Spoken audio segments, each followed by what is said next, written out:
Subscribe sekarang channel YouTube Novelas Kadina. Gratis. Bab 5516. Pada saat yang sama, Universitas Aurose Hill. Mahasiswa baru Universitas Aurose Hill telah menyelesaikan proses pendaftaran, penempatan kelas, dan penugasan konselor. Sekolah membagikan seragam latihan militer kepada seluruh siswa sore ini. Latihan militer selama 2 minggu akan resmi dimulai besok pagi. Sejak pelatihan militer dimulai, pengelolaannya dilakukan secara paramiliter. Maria dan Claudia memilih untuk tinggal di kampus. Jika tidak, mereka harus bangun pukul 6 setiap hari, dan mereka tidak akan bisa tiba tepat waktu untuk berangkat kerja. Saat ini, keduanya tengah mengobrol di asrama sambil merapikan tempat tidur dan barang-barang pribadi mereka. Sejak anggota keluarganya dibunuh, Claudia menjadi sangat berhati-hati terhadap orang lain dan biasanya tidak suka berkomunikasi dengan orang lain. Saat di Kanada, hanya Bibi Lee dan Xiaofen yang ia percayai. Namun, dia yang biasanya pendiam, entah bagaimana memiliki banyak kesamaan dengan Maria. Tidak peduli apa yang mereka berdua bicarakan, penampilan percakapan Maria dapat memberinya perasaan bahwa mereka bertemu terlambat. Dari sudut pandang Claudia, Maria tidak hanya cantik dan memiliki temperamen yang baik, tetapi yang lebih penting, Claudia menyadari bahwa Maria juga seorang gadis yang sangat konotatif dan terdidik. Sungguh menakjubkan, bahkan setiap gerakan dalam kehidupan sehari-harinya terasa elegan dan sopan. Jadi Claudia, jauh di lubuk hatinya, mengagumi Maria dan bahkan tanpa sadar menganggapnya sebagai panutan di hatinya. Maria juga sangat ramah kepada Claudia. Di sekolah, di asrama, dan di hadapan Claudia, Maria seperti kakak perempuan. Claudia sangat perhatian padanya. Tentu saja ada niatan Maria untuk lebih dekat dengan Claudia. Namun di samping itu ia juga merasa kalau karakter Claudia sangat cocok dengan perangainya. Meskipun Maria ingin tahu lebih banyak tentang Charlie dari Claudia, dia tidak pernah berani menyebutkannya dalam obrolan dengannya. Meskipun dia juga berharap untuk memiliki kesempatan bertemu Charlie lagi, di sisi lain, dia juga sedikit khawatir, takut Charlie tidak akan mempercayainya, dan akan menggunakan energi spiritual untuk mengujinya saat mereka bertemu lagi nanti. Baginya, meskipun saran psikologis Charlie tidak memiliki efek praktis, gejala sisa yang disebabkan oleh energi spiritual yang memasuki otak terakhir kali belum sepenuhnya teratasi hingga sekarang. Melihat Maria mengobrol, Claudia mengerutkan kening tanpa sadar, dan tak kuasa menahan diri untuk bertanya, "Kathy, ada apa denganmu? Apa kamu merasa tidak nyaman?" Maria memaksakan senyum, mengusap pelipisnya, dan berkata, "Tidak apa-apa, ini hanya sakit kepala." Claudia bertanya dengan hati-hati, "Apakah kamu akan menstruasi? Hari ini konselor bilang kalau kamu sedang menstruasi, kamu bisa menjelaskan situasinya kepadanya, dan dia akan membantu kita meminta izin kepada instruktur." Maria menggelengkan kepalanya, "Ini bukan menstruasi, mungkin migrain. Pelipisku berdenyut-denyut, dan sakitnya luar biasa." Claudia bertanya, "Kalau begitu, kamu mau obat pereda nyeri?" Suster Xiaofen memberiku beberapa obat pereda nyeri tadi sore. Beberapa obat biasa, termasuk ibuprofen. Maria melambaikan tangannya dan berkata, "Terima kasih, tapi aku sudah minum obat penghilang rasa sakit selama 2 hari terakhir, dan tidak berhasil." Dia mengeluarkan tablet ibuprofen dari sakunya, dari 12 kapsul sekarang lebih dari setengahnya kosong. Claudia berseru, "Kamu sudah minum obat ini selama 2 hari? Kamu tidak mungkin overdosis obat seperti ini, kan?" Maria berkata tanpa daya, "Aku tak bisa menahannya, sakitnya luar biasa. Aku hanya bisa minum 2 pil lagi untuk mencoba. Tapi sepertinya tidak ada efek yang signifikan." Claudia berkata dengan tegas, "Tidak akan berhasil. Kenapa kamu tidak pergi ke rumah sakit? Aku akan pergi bersamamu." "Lupakan saja." Maria melambaikan tangannya, migrain adalah penyakit yang paling sulit diobati. Ini adalah salah satu penyakit yang sulit disembuhkan, dan rumah sakit tidak punya solusi yang baik. Maria tahu betul bahwa sakit kepalanya adalah akibat dari sugesti psikologis Charlie terakhir kali, dan tidak ada solusi yang baik untuk situasi ini kecuali pulih secara perlahan. Claudia berpikir sejenak, lalu tiba-tiba teringat sesuatu, dan berkata, "Ngomong-ngomong, Kathy, apakah kamu masih ingat kakak laki-laki Charlie yang datang mengantarku terakhir kali?" Dia berpura-pura penasaran dan bertanya, "Apakah dia pria yang datang mengantarmu terakhir kali?" "Ya." Claudia mengangguk dan berkata, "Saya dengar dari Suster Xiaofen kalau saudara Charlie sangat cakap. Orang-orang yang mengenalnya di Aurose Hill memanggilnya Master Wade. Sepertinya dia ahli Feng Shui dan ilmu pengobatan. Bagaimana kalau saya minta dia berkunjung?" "Hah?" Maria ingin berkenalan dengan Charlie secara bertahap melalui Claudia, tetapi dia tidak menyangka kesempatan itu datang begitu cepat. Dia terdiam sejenak, berpura-pura sedikit malu. Lalu berkata, "Ini tidak pantas. Aku tidak mengenalnya dengan baik, jadi kenapa harus mengganggunya?" Claudia berkata tanpa berpikir, "Jangan khawatir, saudara Charlie sangat baik. Ketika saya bertemu dengannya belum lama ini, dia banyak membantu saya, termasuk studi saya saat ini di Universitas Aurous Hill, yang juga sudah diatur untukku. Sekarang aku meneleponnya dan meminta bantuannya. Dia mungkin tidak akan menolak." Maria mengerutkan bibirnya, berpura-pura terjerat, dan berkata, Tapi ini sudah lewat jam 8, jadi sungguh tidak pantas mengganggunya. Bagaimana kalau aku menaatinya dan berkata mungkin akan lebih baik besok pagi?" "Bagaimana caranya?" kata Claudia dengan tegas, "Jika kamu terus-menerus sakit kepala, dan kamu tidak cukup istirahat di malam hari, kondisimu hanya akan semakin buruk besok.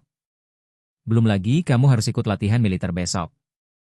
Bagaimana tubuh ini bisa tahan?" Maria menundukkan kepalanya pada saat yang tepat dan tetap diam. Dia tahu bahwa waktunya telah tiba sekarang, dan dia tidak perlu lagi mengelak dengan sopan menolak kebaikan Claudia. Melihat Katie tidak berbicara, Claudia mengira Katie telah menurutinya, tetapi ia malu untuk berbicara. Ia pun segera mengangkat telepon, berdiri, dan berkata, "Katie, tunggu aku. Aku akan keluar dan menelepon saudara Charlie." Maria menjawab, lalu mengangkat kepalanya, dan berkata dengan penuh rasa terima kasih, "Terima kasih, Claudia." Claudia berkata dengan sangat murah hati, "Sama-sama, tubuhmu adalah yang terpenting. Tunggu aku." Setelah berkata demikian, dia membuka pintu dan meninggalkan kamar tidur. Ketika dia sampai di koridor, dia tidak sabar untuk menelepon Charlie. Saat ini, Charlie baru saja makan di rumah. Ketika dia menerima telepon dari Claudia, dia tersenyum dan bertanya padanya, "Claudia, aku dengar dari Xiaofen bahwa kamu akan memulai pelatihan militer besok?" "Ya, Kakak." Claudia segera menjawab dengan satu suara, lalu dia langsung ke intinya dan berkata, "Kakak, bolehkah aku meminta bantuanmu?" Charlie tersenyum dan berkata, "Mengapa kamu begitu sopan padaku? Jika ada sesuatu yang perlu saya lakukan, katakan saja, selama saya bisa, saya akan melakukannya, dan saya pasti tidak akan menolak." Claudia berkata dengan penuh terima kasih, "Terima kasih, Kak. Aku ingin mengajakmu membantu teman sekamarku ke dokter." "Teman sekamarmu?" Charlie mengerutkan kening. Wajah Maria muncul, dan pada saat yang sama, ia menebak secara kasar apa yang menyebabkan penyakitnya. Jadi dia berpura-pura penasaran dan bertanya, "Ada apa dengan teman sekamarmu?" Claudia berkata, dia mengalami migrain parah selama 2 hari terakhir ini. Dan dia hampir meminum obat penghilang rasa sakit sebagai makanan, tetapi kondisinya masih belum membaik. Saya ingin membawanya ke rumah sakit, tetapi dia bilang dokter tidak menemukan apapun. Saya khawatir kondisinya akan memburuk di malam hari. Saya dengar dari saudari Xiaofen bahwa keterampilan medismu juga sangat bagus. Jadi aku ingin bertanya padamu, bisakah kamu datang dan melihat untuk membantu teman sekamarku? Bab 5517. Charlie tidak menyangka Claudia meneleponnya karena ingin mengobati sakit kepala Maria. Namun, ketika dia mengingat terakhir kali dia melihat Maria ketika dia membuat petunjuk psikologis. Dia memang mengintensifkan penetrasi energi spiritual, dan tampaknya hal itu menyebabkan banyak sekali gejala sisa. Pada dirinya sendiri, dia agak bersikap keras, dan sekarang Claudia meneleponnya lagi, sulit baginya untuk mengelak. Maka katanya kepadanya, "Kalau begitu, tunggulah aku sebentar, aku akan mengantarmu ke sana." Claudia berkata dengan gembira, "Baiklah, Kakak, panggil aku kalau sudah sampai." "Baiklah." Charlie setuju, lalu berkata kepada Claire, "Sayang, aku ada sesuatu yang harus dilakukan dan harus keluar, aku akan segera kembali." Claire bertanya dengan rasa ingin tahu, "Sudah lewat jam 8, siapa yang mencarimu selarut ini?" Tanpa menyembunyikannya, ia berkata terus terang, "Ini Claudia. Teman sekelasnya sedang mengalami sedikit masalah dan ingin aku membantu." Claire bertanya dengan bingung, "Masalah apa ini? Apakah serius?" Charlie berkata sambil tersenyum, dia merasa sedikit tidak nyaman. "Aku merasa seperti dia telah disihir. Saya akan pergi dan melihat apakah ada yang salah dengan Feng Shui di kamar tidur mereka." Claire mengangguk dan berkata, "Kalau begitu pergilah, jangan pulang terlalu malam." "Oke." Charlie tersenyum tipis, mengambil kunci mobil, dan meninggalkan rumah. Dalam perjalanan ke universitas, Charlie tidak dapat menahan diri untuk bertanya apakah Maria masih mengingatnya. Meskipun dia sudah memastikannya sekali, tetapi entah mengapa dia selalu merasa ada yang tidak beres di hatinya. Namun, bagi Charlie, cara terbaik untuk membuktikan apakah seseorang berbohong adalah melalui petunjuk psikologis, jadi jika Maria benar-benar mengingatnya, maka dia tidak memiliki cara yang baik untuk membuktikannya. Namun, dia tidak terlalu terlibat dalam masalah ini, karena dia merasa bahwa terlepas dari apakah Maria menyembunyikan kebenaran atau tidak, dia dan Maria jelas bukan musuh. Mengesampingkan fakta bahwa dia telah menyelamatkannya, bahkan jika dia hanya melihat fakta bahwa Warriors Den memiliki kebencian yang mendalam, keduanya seharusnya berada di kubu yang sama.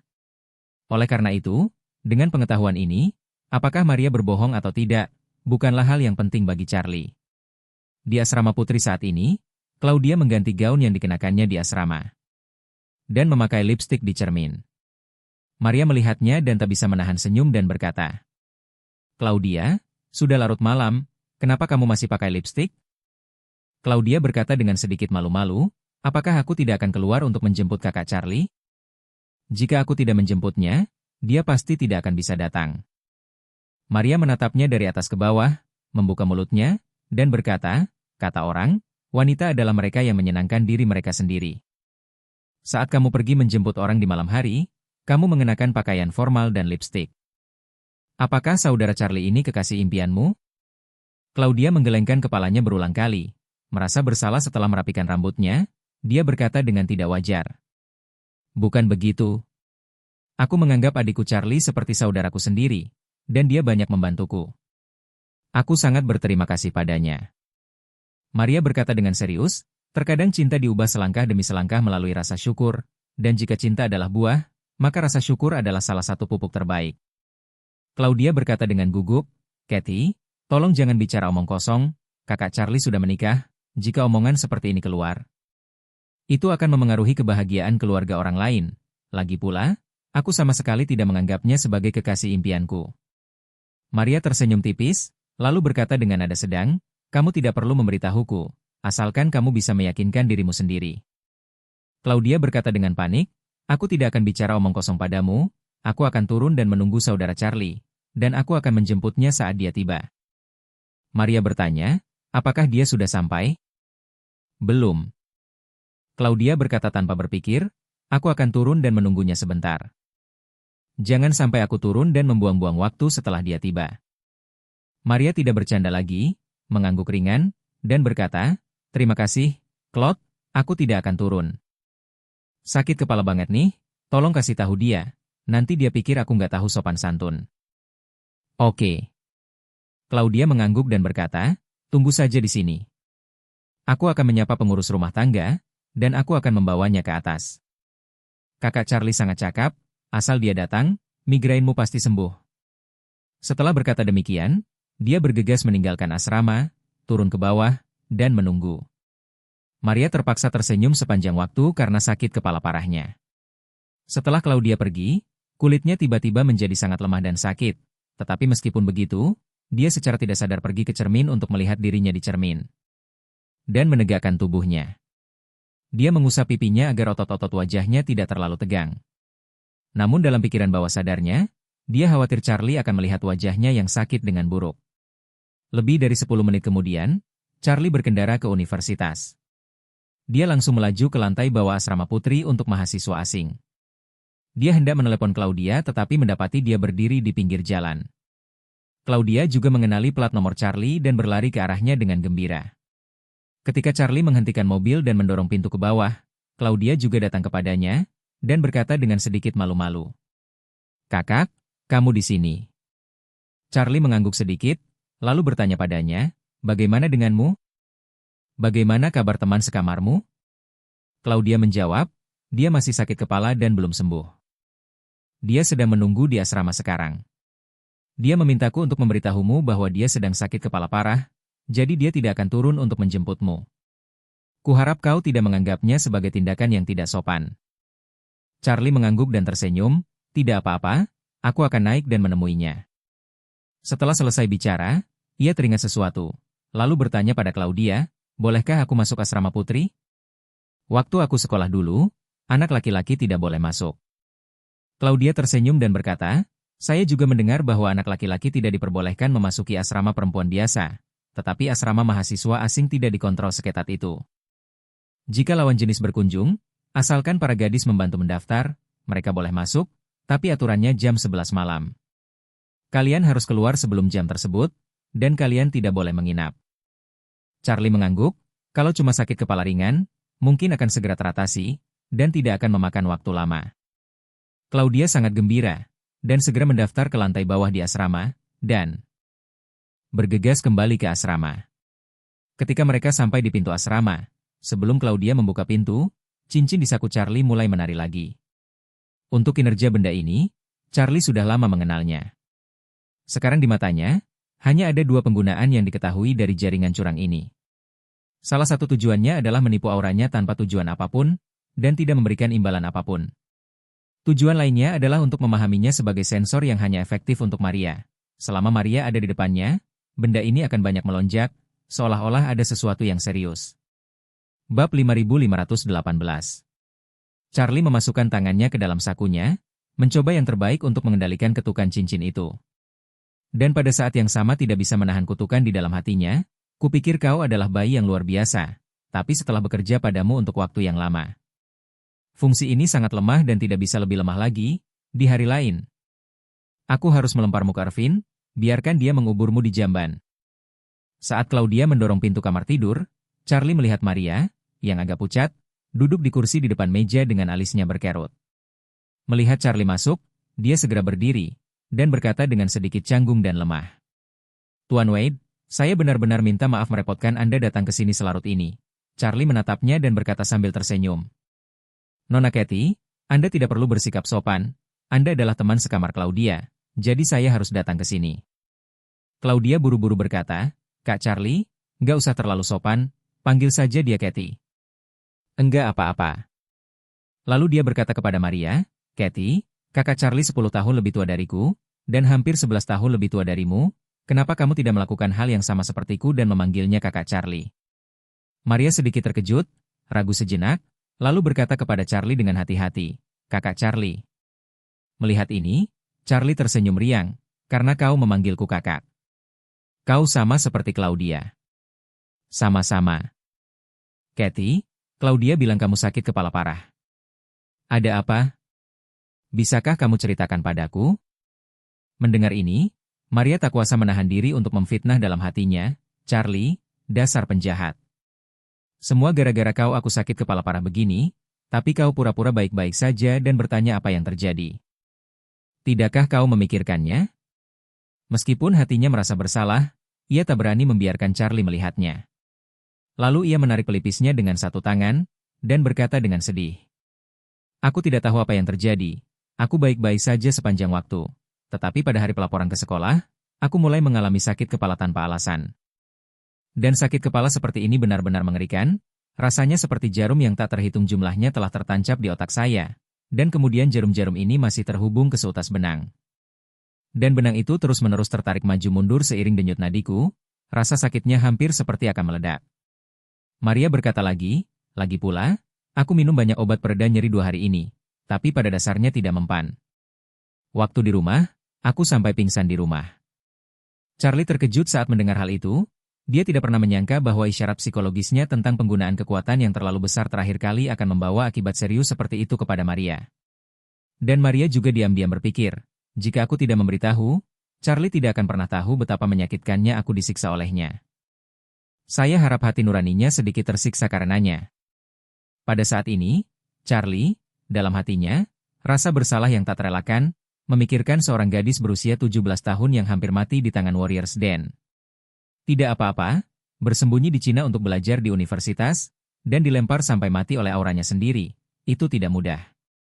Jadi, tanpa menunda lagi, dia berkata kepada Maria, Kathy, aku periksa denyut nadimu dulu. Baiklah, Maria setuju, tapi ketika dia memikirkan tentang pengambilan denyut nadi, pasti akan ada kontak fisik, dan dia merasa sedikit malu, jadi dia ragu dan bertanya kepadanya. Kakak Charlie, bagaimana kamu ingin mengetahui denyut nadinya? Charlie tanpa banyak berpikir, langsung menggeser kursi lain, duduk di depan Maria, dan menepuk kaki kanannya. membuka mulut Maria dan berkata, "Ayo, letakkan tangan kananmu di pangkuanku." "Ah?" tanya Maria tanpa sadar, bukankah seharusnya diletakkan di atas meja untuk memeriksa denyut nadi? Charlie menunjuk ke meja di belakangnya, dan berkata, "Meja itu ada di belakangmu. Tidak nyaman, tidak apa-apa, aku tidak terlalu peduli dengan koneksi pribadiku. Jika kamu mengizinkanku membantu, aku mungkin tahu apa yang sedang terjadi." "Baiklah." Maria tahu bahwa dia tidak bisa menolak, dia hanya bisa dengan hati-hati mengulurkan tangannya, dan dengan gugup meletakkannya di pangkuan Charlie. Dia tumbuh besar, dan dia tidak pernah memiliki kontak intim seperti itu dengan pria manapun. Jadi begitu. Punggung tangannya menyentuh paha Charlie, detak jantungnya langsung bertambah cepat, dan pipinya langsung memerah. Charlie tidak peduli tentang ini. Dia tahu dalam hatinya bahwa memanggil denyut nadi Maria pada dasarnya tidak ada artinya. Sakit kepalanya bukan karena penyakit, melainkan cedera akibat energi spiritualnya. Cara terbaik untuk mengobatinya adalah dengan langsung memasukkan energi spiritual untuk memperbaiki kerusakan otaknya. Tetapi ketika Charlie memikirkannya, gadis ini memiliki latar belakang yang bagus, dan dia dapat memiliki cincin palsu itu, yang membuktikan bahwa meskipun dia tidak menguasai aura, dia pasti tahu apa itu aura. Dengan kata lain, mereka tumbuh di tepi laut dan telah melihat serta memakan ikan. Jika mereka berpura-pura menjadi penggemar sirip hiu, mereka akan dapat mengetahuinya hanya dengan melihatnya sekilas. Terlebih lagi, Charlie sekarang berspekulasi bahwa Maria kemungkinan besar tidak mengingatnya. Jika dia langsung menuangkan energi spiritual ke dalam tubuh Maria, bukankah dia akan mengekspos dirinya sendiri? Karena itu, Charlie berpikir untuk berpura-pura memeriksa denyut nadinya, lalu memberinya setengah pil penyelamat jantung yang berhamburan darah. Lagi pula, benda ini tidak terlalu berharga baginya. Lagi pula, Charlie tidak khawatir kalau pil penyebar darah dan penyelamat jantung akan mengeksposnya. Lagi pula, gelar Master Wade-nya terkenal di Aurous Hill. Diperkirakan bahkan Claudia pernah menyebutkannya kepada Maria. Sang Master Wade yang agung mengeluarkan suatu obat yang masuk akal sebagai ramuan untuk semua penyakit yang akan datang. Adapun alasannya mengambil setengahnya dan bukan satu, tujuannya adalah agar Maria memiliki pemahaman awal bahwa meskipun benda ini bagus, dia tidak punya banyak, jadi dia perlu merencanakannya dengan hati-hati. Jadi, dia meletakkan jari-jarinya dengan ringan di gerbang nadi pergelangan tangan Maria, menutup matanya, dan merasakannya sejenak. Dan kemudian berkata, "Kathy, dilihat dari kondisi denyut nadimu, kondisi ini disebabkan oleh terlalu banyak bekerja. Anda mengatakan sakit kepala Anda mulai terjadi pada hari Anda melapor bertugas, dan Anda pasti sedikit lelah hari itu." Maria tahu kalau Charlie sedang bicara omong kosong, jadi dia berpura-pura bingung dan berkata, "Tapi, Saudara Charlie, tidak, sejujurnya, aku sudah lama berada di Aurous Hill. Jika memang belum teraklimatisasi, aku seharusnya tidak menunggu sampai sekarang." Maria menambahkan, "Lagi pula, saya tidak bekerja berlebihan sama sekali pada hari pelaporan, pembantu rumah tangga kakek mengantar saya ke sini dan menemani saya untuk menjalani berbagai formalitas. Jadi aku datang ke asrama hanya untuk merapikan tempat tidurku sendiri, dan secara logika, aku seharusnya tidak terlalu lelah sampai sakit kepala." Charlie tahu bahwa Maria benar untuk bertanya karena masuk akal jika dia tidak lagi mengingat petunjuk psikologis apa yang dia berikan padanya hari itu. Jadi dia pasti tidak mengerti mengapa dia tiba-tiba menderita migrain. Namun, karena Charlie datang menemuinya, dia tentu saja ingin mengatakan sesuatu untuk mengganggu pandangannya. Dan kemudian membuka jalan untuk punggungnya. Jadi dia berkata, "Terkadang aklimatisasi tidak langsung terlihat. Tapi itu adalah proses akumulasi energi di dalam. Ketika energi yang tersimpan cukup, ia akan meledak secara selektif. Erupsi oral, yang menyebabkan sariawan di mulut dan lidah, terkadang juga meletus di saluran usus dan sistem pencernaan, yang menyebabkan diare atau sembelit jangka panjang. Kadang-kadang akan muncul di permukaan kulit, menyebabkan banyak gatal-gatal, gatalnya tak tertahankan. Intinya, aklimatisasi tidak semudah yang Anda bayangkan." Kemudian, Charlie berkata, "Kalian orang Tionghoa perantauan yang telah tinggal di luar negeri sepanjang tahun mungkin kurang memahami pengobatan tradisional. Pengobatan tradisional yang paling ampuh adalah mengekstrak kepompong dari sarangnya. Temukan esensi sejatinya dari penampakannya, lalu hilangkan intisarinya dari akarnya." Claudia terkejut saat mendengarnya, dan mendesah, kedengarannya sangat mendalam. Apa yang dipikirkan Maria dalam hatinya adalah, "Ahan membodohiku. Kamu terus saja membodohiku." Charlie merasa dia hampir menyiapkan tempatnya, jadi dia melambaikan tangannya dengan santai dan berkata, Hal ini wajar bagi kalian para gadis muda yang belum mengenal pengobatan tradisional. Tapi jangan khawatir. Aku punya ramuan mujarab di sini. Penyakitmu, asal kau meminumnya, pasti akan sembuh. Bab 5519. Maria cukup penasaran ketika mendengar Charlie mengatakan bahwa asalkan dia minum ramuan itu, migrainnya bisa disembuhkan. Dia tahu kalau migrainnya disebabkan oleh dia. Jadi dia juga ingin tahu apa yang bisa dilakukan Charlie untuk menyembuhkan gejalanya tanpa mengirimkan energi spiritual kepadanya. Pada saat ini, Charlie mengeluarkan pil penyelamat jantung yang menyebarkan darah dari sakunya. Dan pil ini adalah versi yang disempurnakan kemudian dengan kualitas Zendao. Charlie melihat ramuan ini dan memperkenalkannya kepada mereka berdua. Ini adalah obat mujarab yang saya dapatkan secara tidak sengaja sejak lama. Saya tidak berani mengatakan bahwa itu dapat menghidupkan kembali orang mati, tetapi itu akan menyembuhkan semua penyakit. Dia berkata dengan sedikit sedih, hanya saja pil ini tidak banyak yang tersisa. Jadi saya harus menyimpannya, ambil setengahnya sekaligus, oh tidak, seperempatnya sudah cukup. Setelah selesai berbicara, dia menatap Claudia, dan bertanya padanya, apakah ada pisau buah? Ya. Claudia segera mengambil pisau buah dan menyerahkannya padanya. Charlie menaruh pil itu di atas meja, dengan hati-hati memotong seperempatnya. Lalu menyerahkannya pada Maria sambil berkata, Kathy, makanlah pil ini, kamu akan segera sembuh. Maria sedikit skeptis. Dia merasa ada kemungkinan besar ramuan Charlie tidak diperoleh secara tidak sengaja. Seperti yang dikatakannya, tetapi kemungkinan besar dia sendiri yang menyempurnakannya. Namun, meskipun dia tahu bahwa Charlie menguasai energi spiritual, dia tidak yakin apakah ramuan yang dimurnikannya dapat diandalkan. Jadi dia bertanya dengan hati-hati, Saudara Charlie, apakah saya harus memakan ramuan ini? Ya, makanlah langsung. Charlie mengangguk dan mendesak. Makanlah dengan cepat, kamu akan baik-baik saja setelah selesai makan. Oke, Maria mengambil ramuan itu, melihatnya sejenak, lalu memasukkannya ke dalam mulutnya. Ramuan itu meleleh di mulut, dan kekuatan murni obatnya segera berubah menjadi arus hangat yang menyebar ke seluruh tubuh melalui aliran darah. Segera setelah itu, semua arus hangat berkumpul di otaknya. Seolah-olah saklar nyeri otak langsung dimatikan, dan semua nyeri hilang dalam sekejap. Maria langsung terkejut, dan mendesah dalam hatinya. Aku tidak menyangka Charlie benar-benar bisa membuat ramuan. Dan ramuan itu sangat ampuh.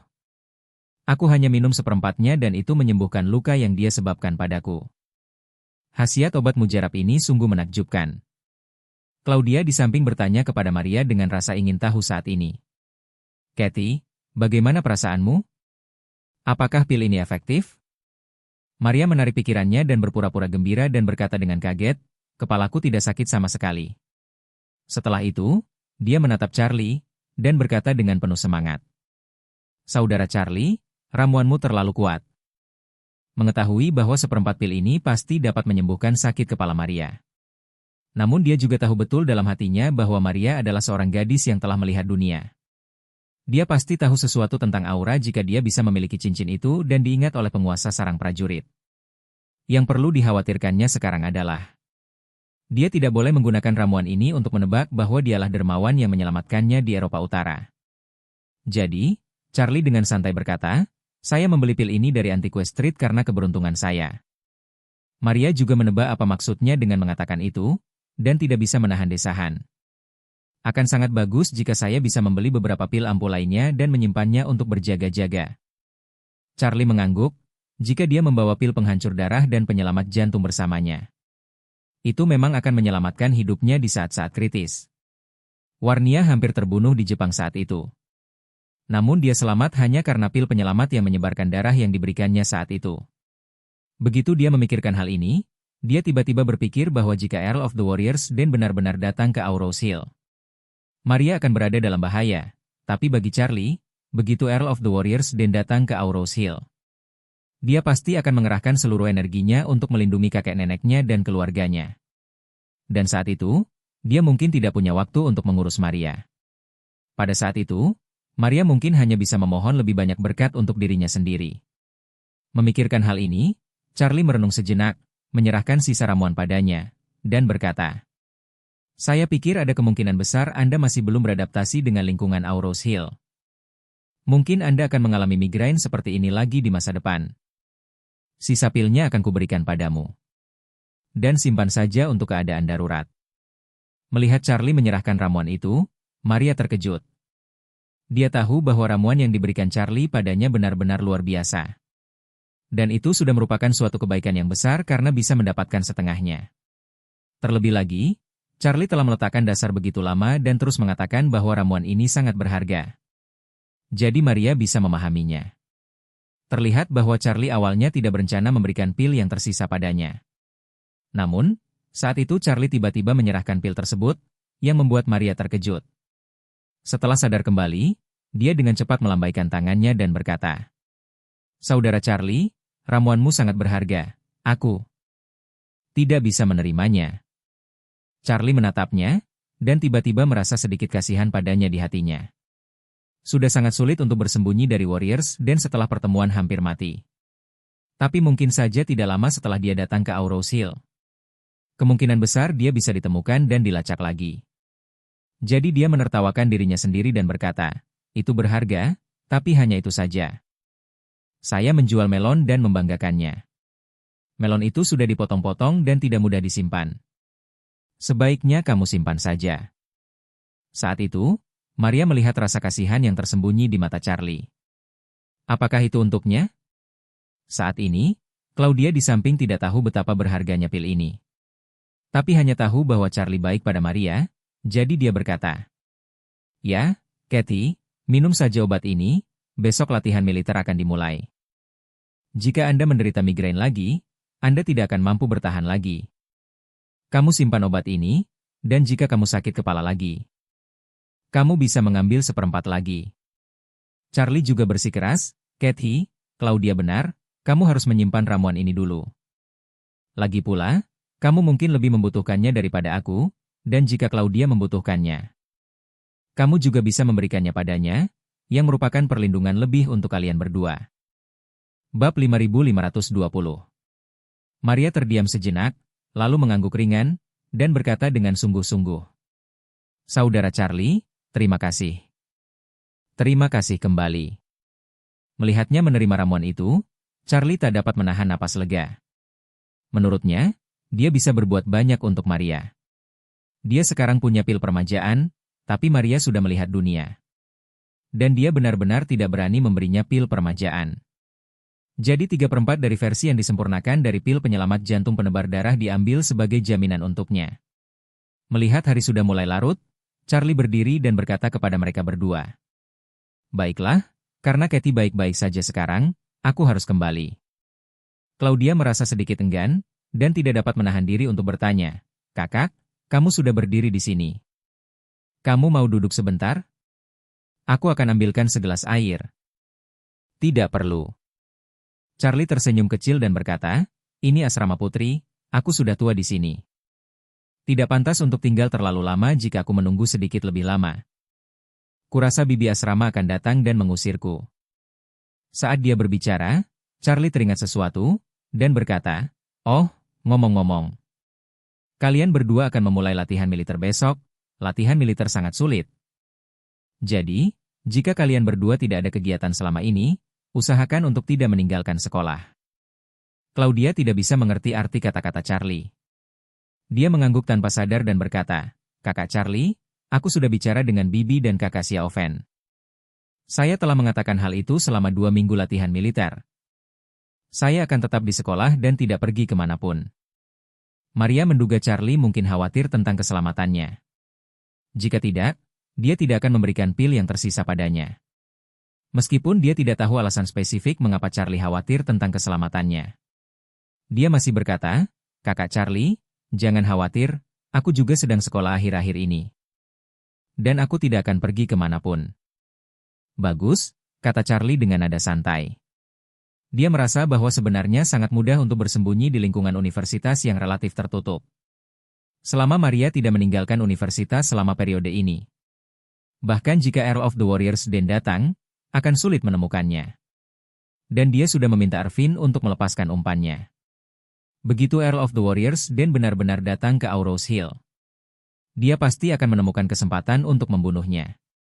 Sebelum itu, selama Maria tidak ditemukan oleh pihak lain, tidak akan terjadi apa-apa padanya. Kedua gadis itu menyuruh Charlie turun ke bawah bersama-sama. Meskipun mereka memiliki pikiran mereka sendiri, saat mereka mengucapkan selamat tinggal kepada Charlie, mereka merasa sedikit enggan. Charlie masuk ke dalam mobil, masih merasa ada sesuatu yang salah. Jadi dia menurunkan jendela mobil dan berkata kepada Maria yang berdiri di samping Claudia. "Kathy, tolong ingat nomor ponselku. Jika ada yang harus kamu lakukan, silakan hubungi aku langsung." Maria tertegun sejenak, lalu mengangguk cepat, dan berkata dengan penuh rasa terima kasih, "Baiklah, saudara Charlie." "Terima kasih."